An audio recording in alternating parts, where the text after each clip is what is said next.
Hey everyone, welcome back to Land Investing Online, where we teach students how to profitably buy and sell vacant land. This is the simplest, least competitive, and most profitable sector of real estate.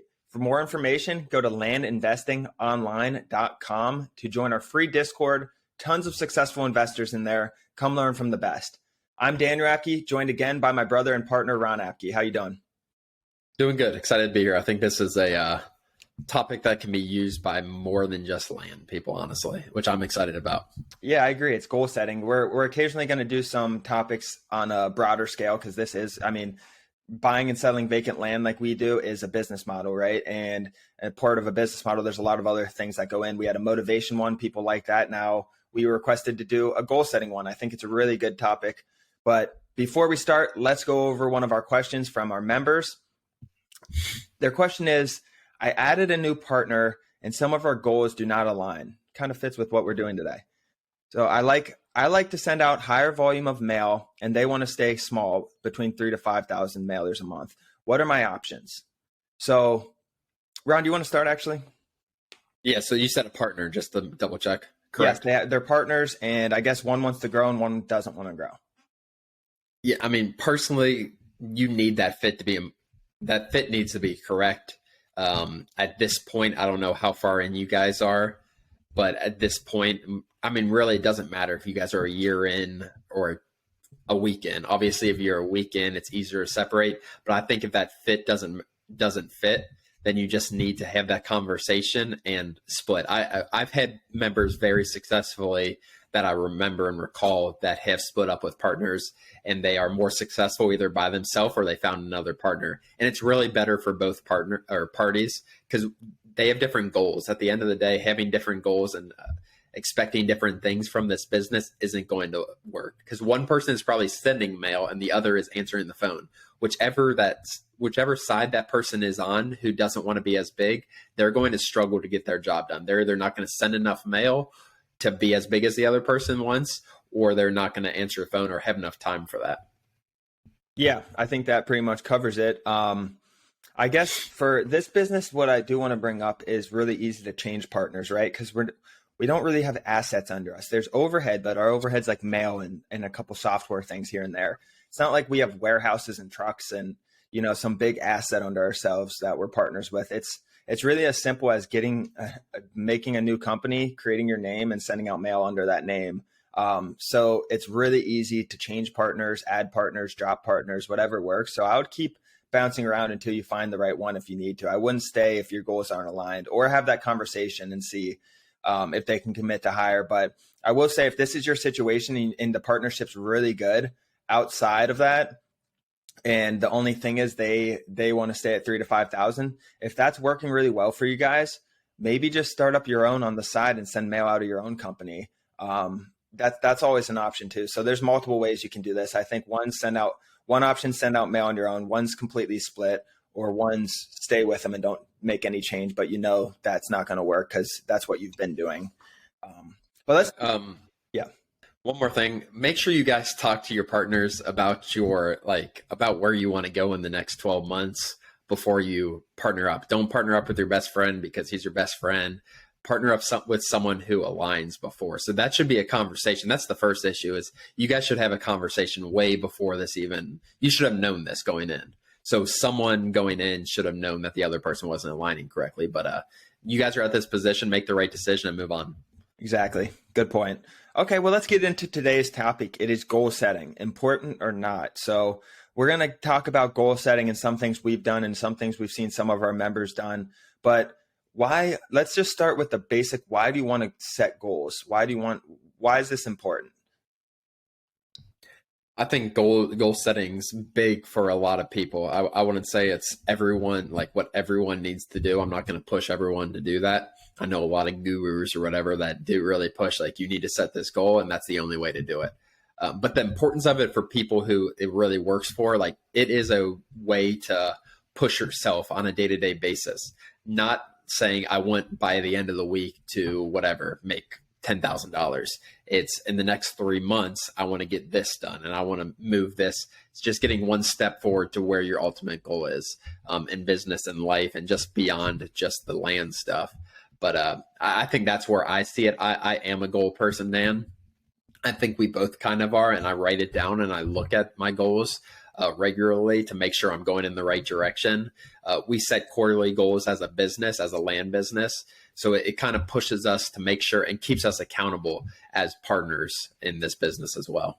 I agree. So I kind of split it into three different sections here. So like Ron said, it gives you direction, right? And it keeps you on that track. So it keeps you on track. It gives you direction and motivations. There's a ton that goes into goal setting. These are just three that came to my mind. But it also keeps you motivated. So you see your goals, you know, you have to get there. But Ron and I read a book where we pretty much plan out our next 10 years in business. And not everyone wants to do it this far. And there's obviously a lot of things that change. And we have annual meetings to kind of keep things on track. And then along with that, every quarter we have our 90-day rocks. We actually have a meeting later today where we set our next 90-day rocks with those are pretty much things we need to hit to get to that ultimate goal. So what do we need to do to get to that 1 year goal? And what do we need to do? What after that 1 year goal, what do we need to do to get to that 3 year goal? And just those rocks keep you on track for hitting your goals is the purpose of it. But I know a ton of people, successful people who don't work off goals. I don't really think that's a good thing. I always think setting goals are, I always encourage people to set goals and encourage you to do a lot of research and come up with strategic goals. Don't just go write down some random goals. This is, Ron and I spent weeks implementing our goals.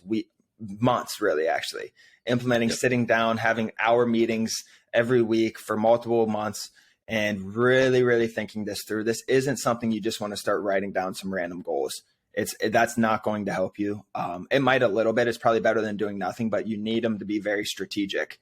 Which brings me to some of the common mistakes in goal setting I want to get into. You want to start that off, Ron? Yeah, I think the biggest one, it's kind of funny to say this, is I got two that I think are really important. So the biggest mistakes that I have in goal setting, one is setting them way too small. And then just feeling good because you hit a goal after 3 months or something like that. Our yearly goal last year, we set way too small. Me personally, I did. Another thing is you setting them, way too big, and then you having no action to make it towards those goals. So those are two biggest. So if you set a goal for $1 million of profit this year, what are you actually going to do? That's why we break it down to 3 months. What are you actually going to do every 3 months to get to that $1 million? And what is that 1 year goal going to get you to that 5 year goal or 3 year goal? So you need to break it down smaller. I really like the 90-day thing, but a huge mistake is just setting a goal just to set it. And then there's no action. There's no change that gets you there. If you did $500,000 last year, what change is going to get you to $1 million this year? And it needs to be you putting in extra effort, you hiring out things, or just your business needs to change to improve, to double. It can't just be doing the same things on a day-to-day basis.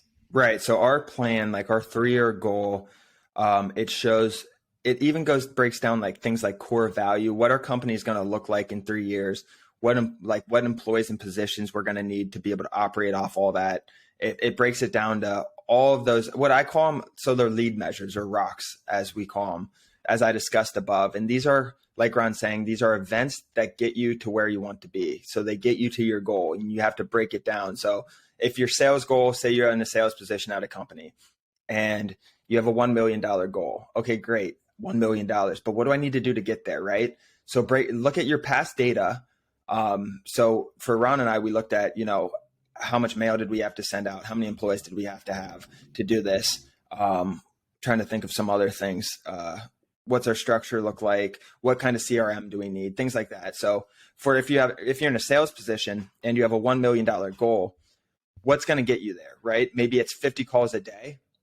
Maybe it's spending 3 hours a day on the phone. And maybe it's a weekly call with your manager to go over your calls and critique and coaching or something like that. So I love the term lead measures. It's just really what's going to get you there. You don't want to look at your big term goal. That's in the back of your mind. You want to look at those lead measures because that's what's going to get you there.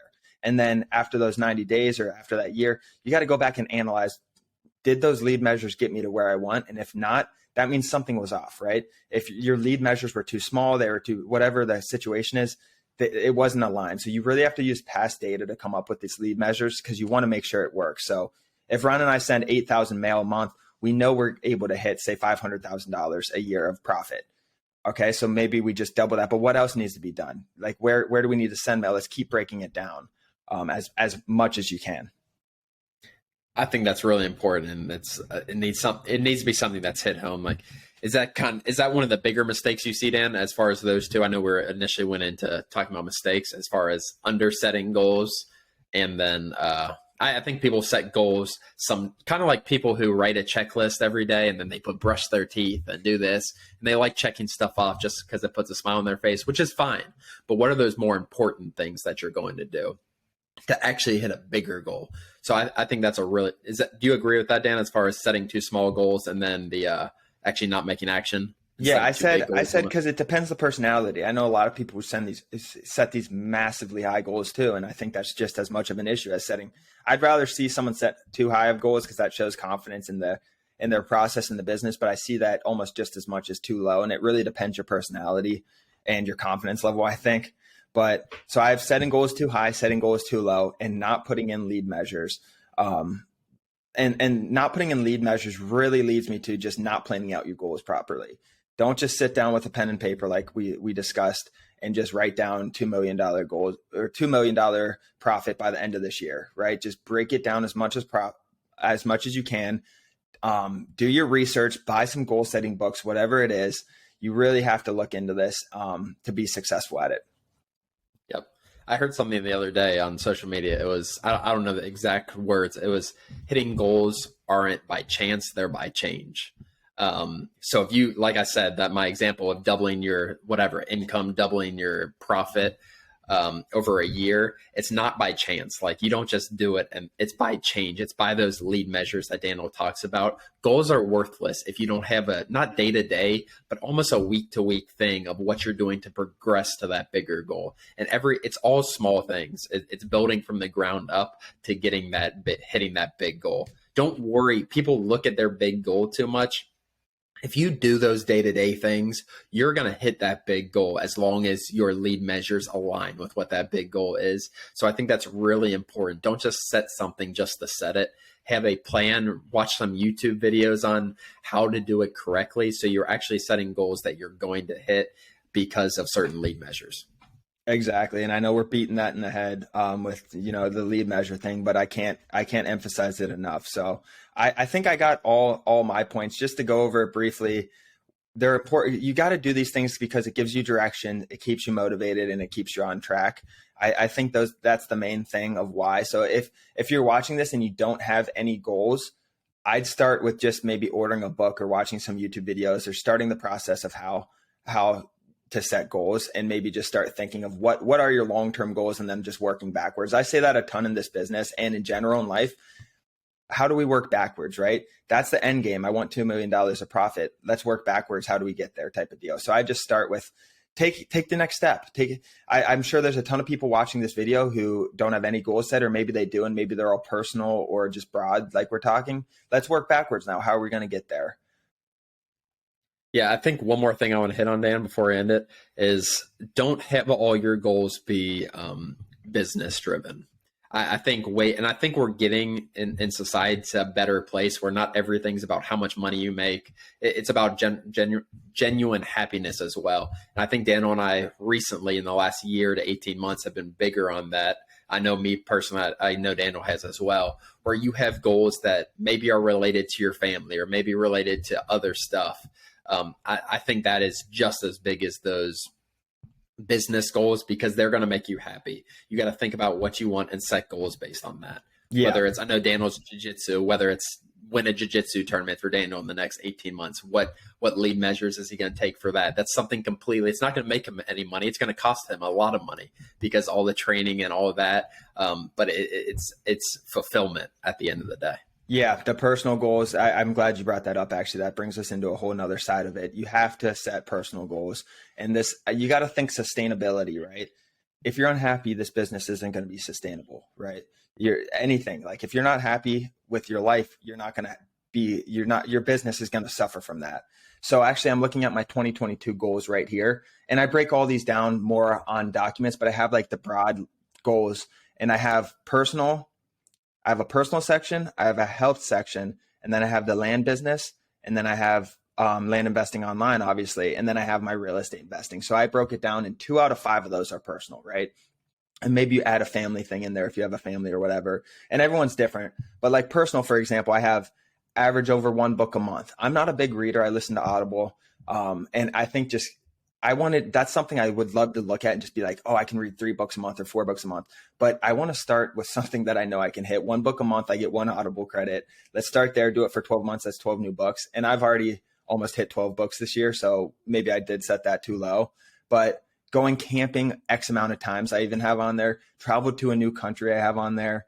Buy a piece of land for yourself, I have on there. Things that I know that are going to bring me joy and more personal success, because the more the happier you are, I should say, and the more successful you are in your personal life with your family and everything, it's going to bleed over to your business. We got to think long-term sustainability. If you're just working and miserable all the time, it's just, business is not going to work for you. That's why one of our core values, even, and I know I keep going on, but one of our core values at our company is revolves around personal and business development, just continuous learning, personal and professional development. And we said personal first because we think that's just as important. And I want to emphasize that to all of our employees, that personal development is just as big as professional development. Yeah, I'm glad we brought that up, because that's really good. And I'm glad you brought your examples and opened up about that and what your actual things are. I think that's just as important, like we keep saying. So think about this. If you don't have goals for 2022, it's not something you need to wait till December 31st to do for your following year. Set goals for the next 3 months. There is always a date 3 months from today. There's a date 12 months from today. Like it's whatever. It's March 29th when we're recording this. Set a goal for the next 12 months, or set goals for the next 12 months and actually think about them deeply. But you want to wrap it up, Dan? Yeah, that's awesome. I think we went over some good things. I would love to hear what you guys thought. Comment on our YouTube. That's the easiest way to really communicate with us besides our Discord. Visit landinvestingonline.com. Join our free Discord. Ron and I are involved. There's a ton of successful investors. Network in there, get to know people. It's only going to better you in the long run. So visit landinvestingonline.com. Join our free Discord. Thank you guys so much for joining, and we'll see you next episode. Thanks, guys.